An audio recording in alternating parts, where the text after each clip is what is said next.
Caspar works at IUCN Netherlands, as I said, and he also works in the REWET project as a partner studying the policy part of wetlands and leading this work package as well.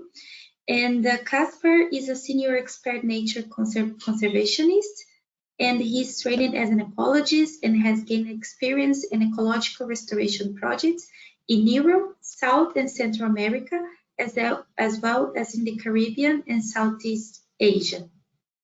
Prior to Caspar's current role at the IUCN NL, he has worked at Wageningen Environmental Research, where he studied the impacts of the rapid expansion of palm plantations in tropical peatlands of Malaysia and Indonesia. These include greenhouse gas balance and biodiversity impacts. Today, he will present us the presentation of the current status of EU policy context related to wetlands restoration. So yes, welcome, Caspar, and you can start when you want. Yeah, thank you, Vanessa. Thanks for the introduction. So I'm not a policy expert, but I'm an ecologist. But this project, we've been diving into the policy world of wetlands. So this presentation is about our findings so far. So although it may be clear that, well, especially after seeing Marco's presentation, that scientific research is needed to figure out the best way to re-wet or restore wetlands with maximum carbon gains. It's also long been clear that re-wetting, restoring degraded wetlands may be the quickest win in terms of climate change mitigation measures. Miguel has made a very strong statement on that in his presentation. So how come this is not widely being promoted by governments throughout the European Union? So for REWET, we've been studying EU-wide and also national level policies within the EU that are relevant to wetland restoration. So which of them are enabling and which of those policies are disabling or hindering wetlands restoration? Well, this presentation just summarizes part of our findings. It is far from complete, but let's see. So what did we do? We basically mapped existing policies and analyzed their intended or potential impacts on wetlands, ranging from the global convention. So we also looked at global level agreements and policies, EU level and member states' national policies. We also looked at private sector and initiatives within the private sector. So for national level policies, we only looked at the 7 countries where REWET open labs are located to keep it feasible. And our mapping is based on desk research and a series of interviews that we did with experts and the open lab coordinators in REWET. So far, we have not extensively looked at the actual implementation of these policies throughout Europe, but we will dive into that next year.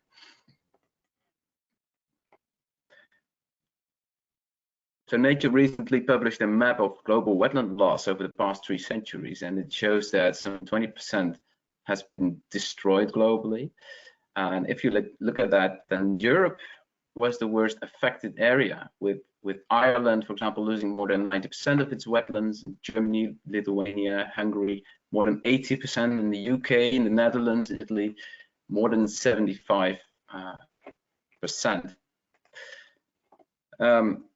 So, well, the importance of wetlands has been recognized globally. Miguel also said a few words on that.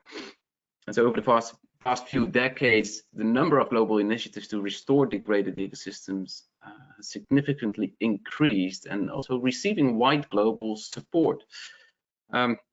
They're all describing ambitious targets for conservation and for restoration of ecosystems. For example, the UNCCD land degradation neutrality target by 2040, 2030, quite ambitious. So there's a lot of these initiatives that came up at the global level and are receiving wide support. And also with the recent collaboration between IPBES and IPCC, it's now being acknowledged that climate change and biodiversity loss must be tackled together. There's a strong emphasis also on protecting and restoring carbon-rich habitats, so including wetlands and peatlands. And at the latest UN Biodiversity Conference in Montreal, the countries reached a landmark agreement to protect nature, a deal that included the provision to restore at least 30% of the degraded inland water bodies and conserve healthy freshwater ecosystems. There were many more goals, and of course, you know, in total there were 23 targets. Well, here you see them. This slide, I put these 23 different targets. So for example, yeah, I think most well known is the 30% of land and sea area must be protected by 2030. And that's the famous 30 by 30 goal. But also there's the target of restoring degraded areas. 30% of the degraded areas by 2030.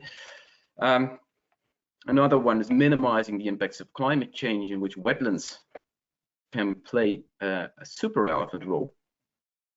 And all these targets are arranged under 3 overarching themes, and that is reducing the threats to biodiversity, meeting people's needs through sustainable use and benefit sharing, which includes enhancing ecosystem services. So these wetlands also come up there. And the tools and solutions for implementation and mainstreaming. Think, for example, about data accessibility or encouraging sustainable consumption, increasing finance for nature, but also phasing out harmful subsidies, and these wrong incentives that Miguel also mentioned, or mainstreaming biodiversity in policies and regulations, which would be very important, I guess. So there's an extensive global framework which is supported by most of the world's nations. However, somebody must pay for all this, and current investments fall short. So it has become clear that investments in nature-based solutions must at least triple by 2030 and increase fourfold by 2050 to meet climate change and biodiversity or land degradation targets. Yeah, and with this week's alarming climate report, the figures may become even higher because climate change is happening faster than expected. So it is striking, actually, that despite the urgency, we see that the underground harmful developments are still being pushed by industry stakeholders and enabled by local and national policies.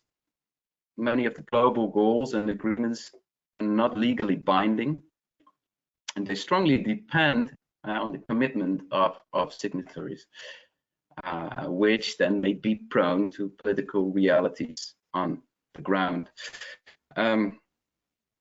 Well, therefore, safeguarding and restoring wetlands will require strong international and national incentives that enable to really break with business as usual development scenarios. Wetland degradation, climate change, biodiversity loss must really be seen as an integral part of other policies like trade policies or finance, energy policy, water policy, agriculture, infrastructure, and very important also spatial planning. I mean, how can you combat climate change when the fossil fuel industry still receives billions of dollars in subsidies each year? So that's, you know, coherence of policies should be top priority. So what happened on the EU level in relation to wetlands? Well, quite a lot, and this is crucial because these global treaties and agreements or initiatives at the global level, they form the basis for EU policies, and then the EU policies in turn, they need to be translated into national policies and in the end implemented on the local level. there may be many EU policies that are or might be relevant to wetlands, and either positively or negatively impact on them. So yeah, naturally we have the Birds and Habitats directives, which aim for favorable conservation status of over 1,000 species and 230 habitat types. We have the EU Water Framework Directive, which aims for good chemical and ecological status of all water bodies in 2027, few years time. We have the EU Nature Restoration Law already mentioned, which aims to restore over 20% of the land and sea areas by 2030. And we have also the regulation on LULUCF, which aims for the removal of 310 megatons of CO2 equivalents through land use in 2030. And not to forget, perhaps the most important one in relation to wetlands is Europe's policy on agriculture, the Common Agricultural Policy, because agriculture is the main driving force of wetlands. Reclamations for eutrophication, also a big source of pollution, and this has long been and still is promoted by the European subsidies under the Common Agricultural Policy. Although, with the latest reforms, the CAP has become significantly greener, I'd say, but still these things are happening. And are being enabled. So we've also seen that EU Parliament has voted for another 10 years of glyphosate use, for example, and this completely goes against the ambitions of the Green Deal, if you ask me. So that, yeah, a lot of things at the European level. And then BirdLife International and European Environmental Bureau, they've been doing an assessment based on the draft CAP strategic plans in 2022. So this is not the final picture, actually. They found that clear targets and measures and also funding to halt biodiversity loss and to cut greenhouse gas emissions in agriculture, they were largely absent in draft plans. And several countries with a high share of peatlands and also high emissions from degraded peatlands, like Finland, for example, Ireland, Lithuania, Netherlands, or the level of peatlands and wetlands protection was deemed very poor. I think with the final CAP plans, this image might have changed a bit, but the picture would definitely not be perfect. So the new Common Agricultural Policy is supposed to deliver a greener and fair agricultural policy in Europe, and also contribute to the Green Deal a large part, related to farm to fork strategy, and of course the biodiversity strategy. And yeah, in theory, each member state is obliged to demonstrate higher green ambitions through their strategic plans, their CAP strategic plans. But we need to see how this will finally roll out in practice. So yeah, if you look at the EU policy environment, and overall we can conclude that the EU policies and legislation have been and are key in setting the norms and targets at the national level of EU member states, norms and targets for nature, environment, including wetlands and peatlands. And then EU policy and legislation, and in particular also how it has or has not been implemented in the member state, has not resulted in the achievement of a healthy state of wetlands throughout Europe. But at the same time, we can say that without this legislation, the situation would have been worse. So of course, the exciting question now is whether the European Green Deal, which aims for carbon neutral Europe in 2050, will be successful in halting this downward spiral of biodiversity loss and ecosystem collapse. Will the EU Green Deal succeed in turning the tide? Well, I think that one of the most relevant components of the Green Deal in relation to this, to wetland restoration, is the European Biodiversity Framework, with the Nature Restoration Regulation as main implementation instrument, but also this Climate Action Plan, Farm to Fork strategy, and other things. Yeah, the Nature Restoration Law obliges EU governments to take better care of the Natura 2000 network, priority habitats, and effectively protect at least 30%, restore 20% of the EU land and sea area by 2030. Currently, it is some 26% of the land that is under some form of formal protection, and 12% of the sea area. So there will still be some work to do before the end of the decade. Yeah, and another target, interestingly, in the Nature Restoration Law is also that at least 25,000 kilometers of rivers must be restored into free-flowing rivers by 2030. So that means removing man-made barriers. Yeah, there is another element, the Nature Restoration Law, which regards bringing back nature in agricultural areas, and governments will have to provide for more high diversity landscape features like trees, hedges, ponds, etc. And they will have to make sure that birds and butterflies return to farmlands, but also to re-wet and drained peatlands is in there. So this all sounds good. So you see a lot of things have been produced in the Green Deal. But it's also, yeah, it all sounds good, but the coherence of EU policies with the Green Deal remains a challenge. I mentioned this common agriculture policy. Yeah, and then also you might know that we've seen the ambition levels fall in the EU Green Deal and the proposed legal instruments, like this Nature Restoration Law. And this, for the Nature Restoration Law, this happened in reply to the strong right-wing opposition that they faced. Yeah. So what actually happened there? So what is actually the final provisional agreement after this latest trilogue session earlier this month?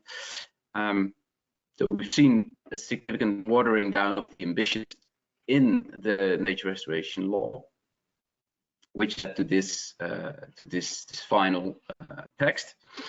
And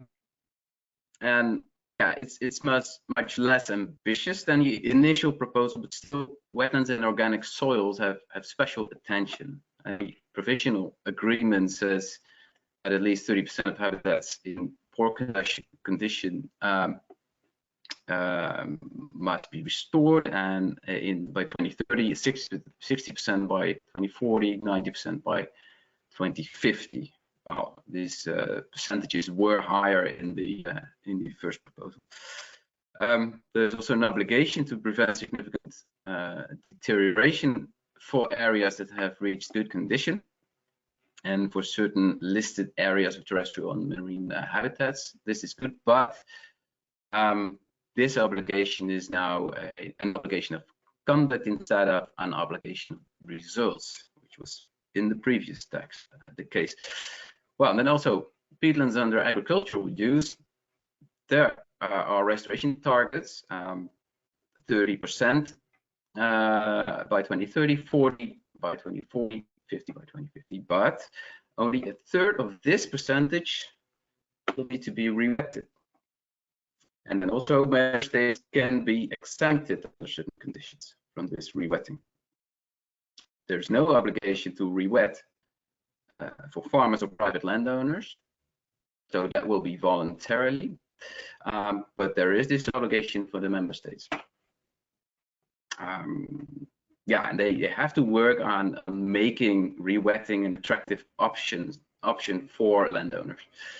Well, and then finally, there's also a sort of emergency brake procedure that they introduced, which basically says that member states may suspend the implementation of agriculture-related targets, including the peatland rewetting, if unforeseeable events occur with wide-ranging consequences for EU food security. Yeah, so in the end, what counts is the actual implementation of these policies, and this will come down to the member states. If you look at member state policies, we've seen that 70 to 90% of the national environment policies is actually rooted in EU legislation. Yeah, but the implementation may differ across EU countries. The importance and urgency of restoring wetlands is acknowledged, but formal protection of wetlands is often limited. And so for REWET, we've been looking into how several EU member states and these 7 open lab countries, how they have been translating the EU legislation into their national level policies. And with that exercise, yeah, we made a few observations. And first, that is that within countries, we've observed the trend of decentralizing responsibilities related to nature conservation, including wetlands. We've seen variable ambition levels among member states. We've also seen a lack of legally binding EU environmental targets, especially outside of protected areas, and the poor, yeah, it leads to poor enforcement basically at the subnational level. It's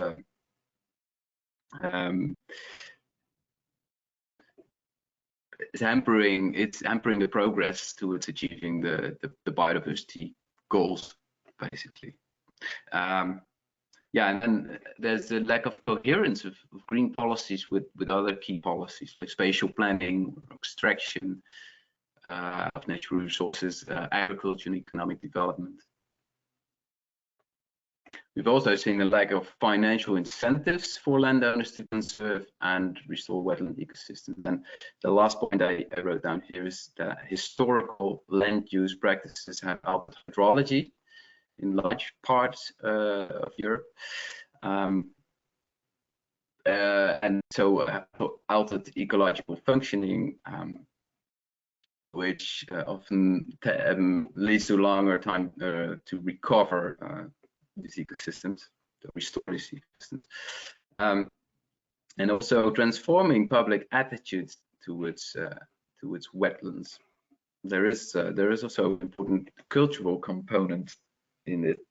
If you see, for example, this landscape it's highly valued by a lot of people, but what you see is in fact drained peatland.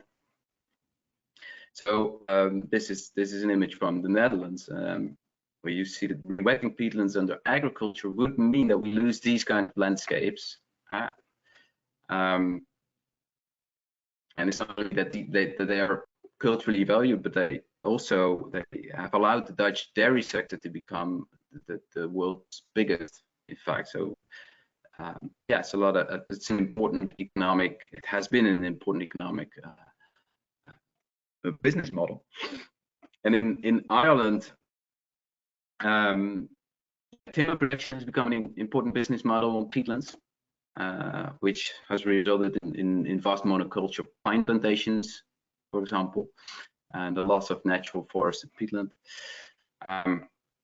Several EU countries, peat harvesting has become a profitable business. So this means that economic interests are big, and the opposition against peatland restoration targets within these sectors can be high. So therefore, we've also looked into private sector policies related to wetlands and peatland restoration. And I've just put the main findings of that work on this slide. Yeah, looking at those initiatives and policies by the private sector, we've seen that environmental policies of these companies, they are mostly guided by either legislation or a CSR or economic benefits, of course. They can gain from it, they'll do it.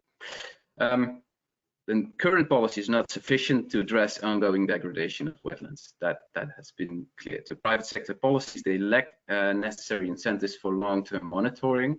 They often also lack transparency, accountability, and funding. This is one of the findings of the analysis.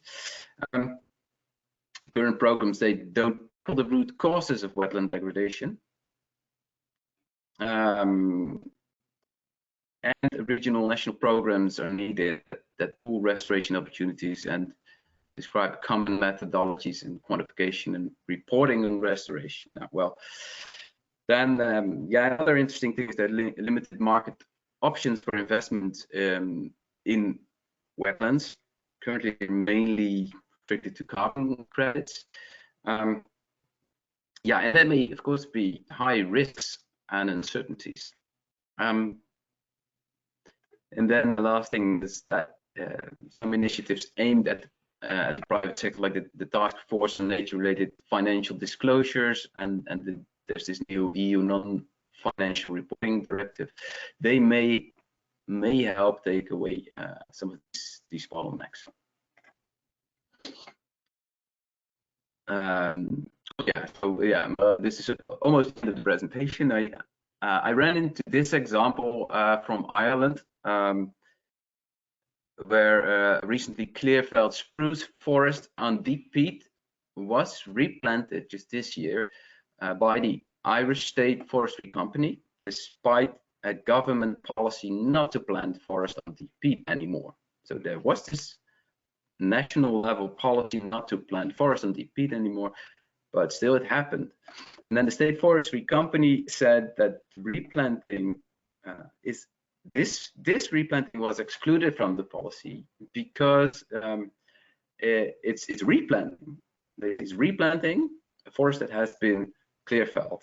So it's not planting a completely new area, which was not forest before, and also because the forestry legislation obliges to replant after logging. So if you cut a tree, you need to plant a tree. So this is a typical example of some of these incentives or incoherent policies. Yeah, so overall, some general findings to finalize. Our policy analysis underscores the importance of both global and EU policies in shaping environmental standards. It also highlights the need for more effective measures to achieve wetland restoration. And yeah, prioritization, sufficient financial resources, local regional stakeholder involvement, public support, and also policy coherence at various levels are really critical enablers for wetland restoration. And I think with that, we come to the end of this presentation. Thank you.